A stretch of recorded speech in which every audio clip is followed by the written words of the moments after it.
Hello friends, welcome back to my channel. तो friends, आज की जो वीडियो है, इस वीडियो में हम भूगोल के महत्वपूर्ण प्रश्नों को देखेंगे। जी हाँ दोस्तों, इस वीडियो में हमने जिन प्रश्नों को शामिल किया है वह बीपीएससी द्वारा प्रीवियस ईयर में पूछे गए प्रश्न हैं। तो फ्रेंड्स, अगर आप बिहार शिक्षक भर्ती 3.0 री एग्ज़ाम के लिए तैयारी कर रहे हैं या TRE 4 के लिए तैयारी कर रहे हैं, तो यह दोनों एग्जाम के लिए बहुत ही महत्वपूर्ण वीडियो है। इसको अगर आप लास्ट तक अच्छे से देख लेते हैं तो ज़्यादातर प्रश्न आपको इसी वीडियो से भूगोल के देखने के मिल जाएंगे।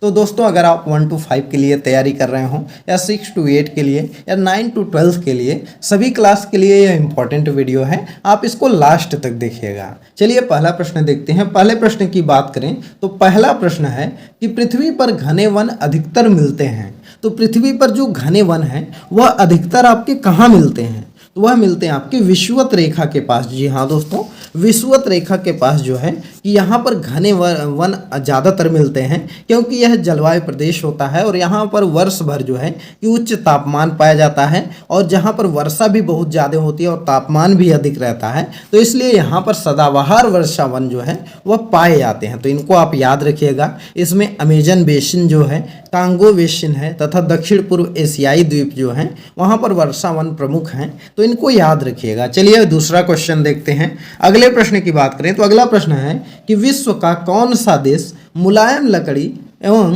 लकड़ी की लुगदी का सबसे बड़ा उत्पादक और निर्यातक है? तो पूछा गया है कि ऐसा कौन सा देश है जो कि मुलायम लकड़ी का उत्पादक और निर्यातक जो है कि सबसे ज़्यादा है? तो इसका जो सही आंसर है वह है कनाडा। जी हाँ दोस्तों, डी वाला ऑप्शन आपका सही हो जाएगा। कनाडा में जो है कि मुलायम लकड़ी का जो है और लकड़ी की लुगदी का उत्पादन और निर्यात जो है कि सबसे ज़्यादा होता है, प्रथम स्थान पर है। चलिए अगला प्रश्न देखते हैं। अगले प्रश्न की बात करें तो अगला प्रश्न है कि निम्नलिखित में से कौन एक पत्तन नगर नहीं है? तो पूछा गया है कि इनमें जो ऑप्शन दिया गया है इनमें से कौन सा ऐसा है जो कि एक पत्तन नगर नहीं है? तो देखिए, अगर हम इसमें सही आंसर की बात करें जो कि एक पत्तन नगर नहीं है, वह आपका है कैनबरा। जी हाँ दोस्तों, कैनबरा आपका पत्तन नगर नहीं है, जबकि जो है कि टोक्यो हो गया, न्यूयॉर्क हो गया और लंदन हो गया, यह सब जो है यह पत्तन नगर हैं। तो इनको याद रखिएगा। अगला प्रश्न हम देखते हैं। अगले प्रश्न की बात करें तो अगला प्रश्न है कि निम्नलिखित में से कौन सा विश्व का कहवा पत्तन के नाम से जाना जाता है? तो देखिए, अगर हम बात करें कहवा पत्तन के नाम से जानने की, तो इसका जो बी वाला ऑप्शन है सेंटोस, वह आंसर सही हो जाएगा। बी वाला ऑप्शन आप ध्यान दीजिएगा। तो चलिए अगला प्रश्न देख लेते हैं। अगले प्रश्न की बात करें तो अगला प्रश्न है कि पर्यावरण किससे बनता है? तो देखिए, अगर हम बात करें पर्यावरण जो बनता है वह आपका किससे बनता है? तो वह बनता है आपका जीवीय घटकों से बनता है, साथ ही में भू आकृतिक घटकों से भी बनता है और अजैव घटकों से भी बनता है। तो इन तीनों से बनता है, तो इसलिए इसका जो डी वाला ऑप्शन है वह सही हो जाएगा कि उपयुक्त में से सभी। तो इनको याद रखिएगा कि पर्यावरण किससे बनता है? जीवीय घटकों से बनता है, भू आकृतिक घटकों से बनता है और अजैव घटकों से यह जो है बनता है। तो इसको याद रखिएगा। चलिए अगला प्रश्न देखते हैं। अगले प्रश्न की बात करें तो वह आपका है कि जलवायु परिवर्तन पर संयुक्त राष्ट्र संघ का कन्वेंशन ढांचा किससे संबंधित है? तो जलवायु परिवर्तन पर अगर हम संयुक्त राष्ट्र संघ का कन्वेंशन ढांचा की बात करें तो यह किससे संबंधित है? तो यह जो संबंधित आपका है वह आपका है ग्रीन हाउस गैसों के उत्सर्जन में कमी से। जी हाँ दोस्तों, ग्रीन हाउस गैसों के उत्सर्जन में कमी से जो है कि वह संबंधित है संयुक्त राष्ट्र संघ का कन्वेंशन ढांचा जो है। तो इसको याद रखिएगा। चलिए अगला प्रश्न देखा जाए। अगले प्रश्न की बात करें तो वह है मिसिसिपी डेल्टा उदाहरण है।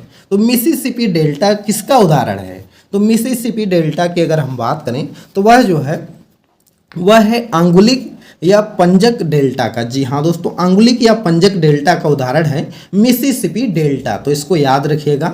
बी वाला ऑप्शन आपका सही हो जाएगा।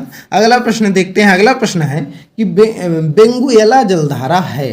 तो बेंगुएला जलधारा क्या आपकी है? तो इसका जो सही आंसर हो जाएगा वह क्या हो जाएगा? वह ऑप्शन नंबर आपका डी हो जाएगा। यह प्रश्न हमने पहले भी आपको करवाया है। एक दो वीडियो अगर आप लगातार देख रहे होंगे तो एक दो वीडियो पहले हमने बेंगुएला धारा के बारे में पढ़ाया था। तो यह दक्षिण अफ्रीका के पश्चिमी घाट तट पर प्रवाहित होने वाली ठंडी जलधारा है। तो इसको याद रखिएगा, कहाँ पर प्रवाहित होती है, तो दक्षिणी अफ्रीका के पश्चिमी तट पर जो है ये प्रवाहित होने वाली ठंडी जलधारा है।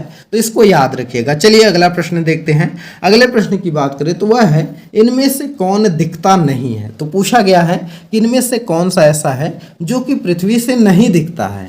तो देखिए अगर हम इसमें बात करें तो जो राहु है यह आपका पृथ्वी से नहीं दिखता है। इसके अलावा आपका चंद्रमा भी दिखता है, मंगल भी दिखता है और शुक्र भी दिखता है।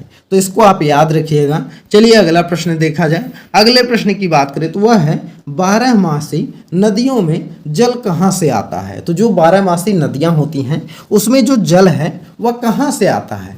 तो वह जो जल है वह ग्लेशियर के पिघलने से आता है। तो वह है बर्फ के पिघलने से। बी वाला ऑप्शन आपका सही हो जाएगा। जो ग्लेशियर है उसको पिघलने से 12मासी नदियों में जल आता है। तो इसको याद रखिएगा। चलिए अगला प्रश्न देखा जाए। अगले प्रश्न की बात करें तो वह है कि निम्नलिखित आदिवासी समुदायों में से कौन सा निग्रिटो प्रजाति का है। तो निग्रिटो प्रजाति का पूछा गया है, कौन सा ऐसा है जो कि निग्रिटो प्रजाति का है। तो इसका जो सही आंसर है वह है सेमांग। जी हाँ दोस्तों, सेमांग जो है वह निग्रिटो प्रजाति का है। और यह जो निग्रिटो प्रजाति है यह सबसे प्राचीनतम प्रजाति है। और इसको आप याद रखिएगा। यह जो है कि भारत में इस प्रजाति की कुछ जनजातियां जो हैं दक्षिण भारत में निवास करती हैं। उत्तर पूर्वी भारत की नागा सेमांग जनजाति इस प्रजाति में शामिल है। तो इनको याद रखिएगा। चलिए अगला प्रश्न देखा जाए। अगले प्रश्न की बात करें तो वह है कि विश्व में आधे से अधिक कहवा का उत्पादन होता है।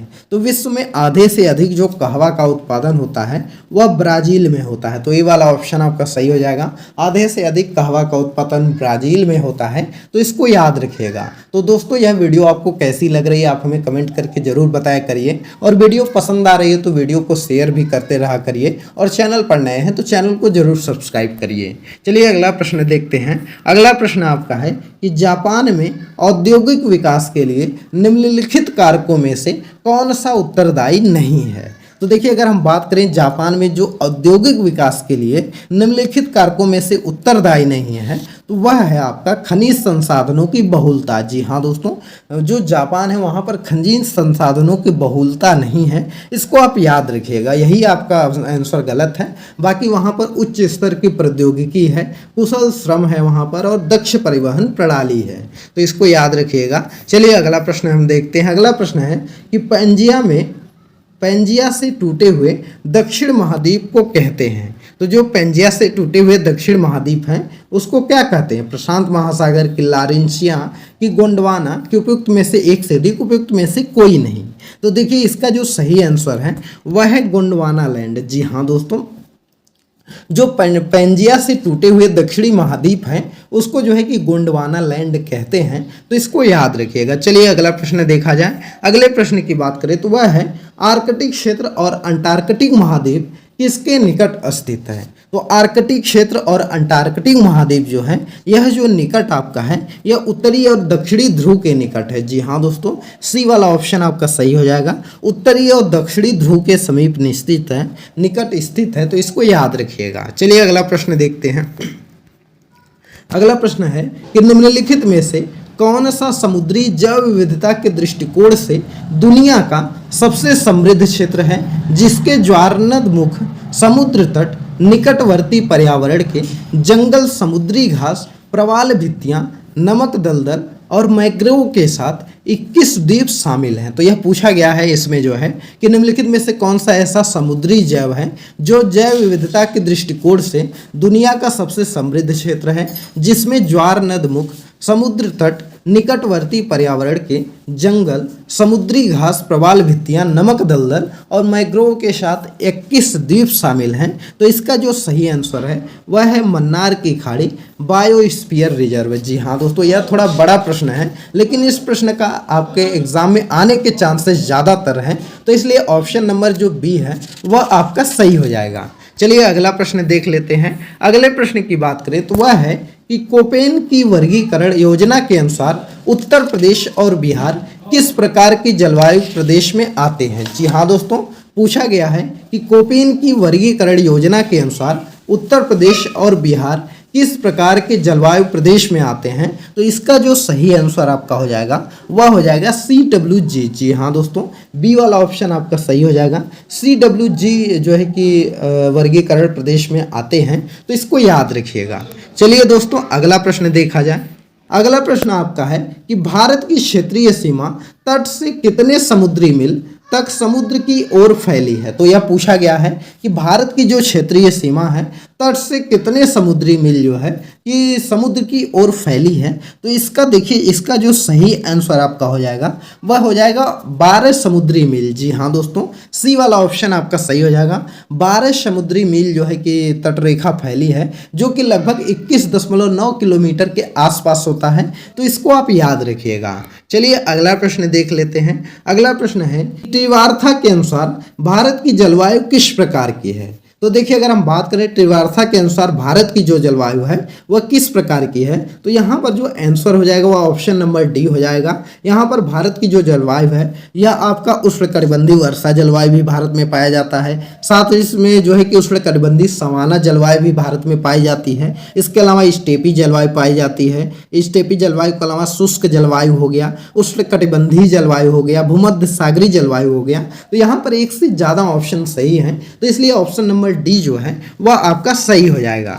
अगला प्रश्न देखते हैं, तो वह है कि निम्नलिखित में से कौन सा भूकंप की गहनता नापने हेतु उपयोग में लाया जाता है? तो देखिए, अगर हम बात करें भूकंप की गहनता नापने के लिए किसका उपयोग में लाया जाता है, तो वह है मर्कली पैमाना। जी हाँ दोस्तों, मर्कली पैमाना का प्रयोग जो है कि भूकंप की गहनता नापने के लिए किया जाता है, भूकंप की तीव्रता मापने के लिए। बाकी भूकंप का जो परिणाम है उसको मापने के लिए रिएक्टर पैमाने का प्रयोग किया जाता है। तो इसको आप याद रखिएगा। अगला प्रश्न है कि निछालन प्रक्रिया संबंधित है। तो निछालन प्रक्रिया जो संबंधित है यह आपका किससे है? तो जो निछालन प्रक्रिया आपकी संबंधित है वह भारी वर्षा से है, खनिज और मिट्टी से है और पौधों की जड़ों से है। तो देखिए, जो निछालन की प्रक्रिया होती है, तो जब भारी वर्षा होती है तब जो है कि निछालन प्रक्रिया होती है। साथ ही में जो है कि खनिज और मिट्टी अगर उस प्रकार की नहीं है तब भी निछालन प्रक्रिया होती है, और पौधों की जड़ें। तो यहाँ पर जो सही आंसर हो जाएगा वह आपका हो जाएगा ऑप्शन नंबर डी। जी हाँ दोस्तों, डी वाला ऑप्शन आपका सही हो जाएगा। तो इसको आप याद रखिएगा। अगला प्रश्न देखते हैं कि एक बरसाती दिन में पूछा गया है कि एक बरसाती दिन में क्या होता है। तो देखिए, जो एक बरसाती दिन में क्या होता है, शुष्क बल्ब तापमापी रहता है और आर्द्र बल्ब तापमापी जो है वह की तुलना में ज़्यादा माप दर्शाता है। तो इसको ऑप्शन नंबर सी सही हो जाएगा। एक बरसाती दिन में जो है कि शुष्क बल्ब तापमापी रहता है और आर्द्र बल्ब तापमापी की तुलना में ज़्यादा माप दर्शाता है। तो इसलिए सी वाला ऑप्शन आपका सही हो जाएगा। चलिए अगला प्रश्न देखते हैं, वह है कि एल नीनो धारा कहाँ प्रवाहित होती है। तो देखिए, अगर हम बात करें एल नीनो धारा की, तो यह जो प्रवाहित आपकी होती है यह होती है प्रशांत महासागर में। जी हाँ दोस्तों, एल नीनो धारा जो है यह पूर्वी प्रशांत महासागर में पेरू के तट के निकट उच्च समुद्री धारा के रूप में प्रकट होती है, और इसके कारण जो है कि भारतीय मानसून वर्षा प्रवाहित होती है, जिससे सूखे जैसी स्थितियों का जन्म होता है। तो इसको आप याद रखिएगा। एल नीनो धारा कहाँ प्रवाहित होती है? प्रशांत महासागर में प्रवाहित होती है। तो फ्रेंड्स, यह भूगोल के टॉप 25 क्वेश्चन थे जो कि आपके एग्जाम के पॉइंट ऑफ व्यू से बहुत ही इंपॉर्टेंट हैं। यह सभी बीपीएससी द्वारा प्रीवियस ईयर में पूछे गए प्रश्न हैं, तो इसलिए आप इसको अच्छे से 2-3 बार रिवाइज करके पढ़ लीजिएगा। और दोस्तों, अगर आपको इसका पीडीएफ वगैरह चाहिए तो हमारे टेलीग्राम चैनल से आप डाउनलोड कर सकते हैं। टेलीग्राम चैनल का लिंक इस वीडियो के डिस्क्रिप्शन में दिया गया है, उस पर क्लिक करके हमको हमारे टेलीग्राम चैनल पर चले जाइए और हमको वहाँ पर जरूर फॉलो करिएगा, क्योंकि वहाँ पर एग्जाम से रिलेटेड कोई सूचना रहती है, वीडियो का लिंक हो गया, पीडीएफ हो गया, सब कुछ वहां पर प्रोवाइड किया जाता है। तो इसलिए आप वहां पर फॉलो जरूर करिएगा। और वीडियो पसंद आ रही हो तो इस वीडियो को ज़्यादा से ज़्यादा लोगों तक शेयर करिए, जिससे कि इस पर जो है कि ज़्यादा से ज़्यादा व्यूज वगैरह आ सके और हम जो है कि थोड़ा मोटिवेट हो सके वीडियो बनाने के लिए। तो फ्रेंड्स, चलिए मिलते हैं अगली एक नई वीडियो में। यह वीडियो आपको कैसी लगी आप हमें कमेंट करके जरूर बताइए। चलिए मिलते हैं अगली एक नई वीडियो में एक नए टॉपिक के साथ। तब तक के लिए बाय बाय।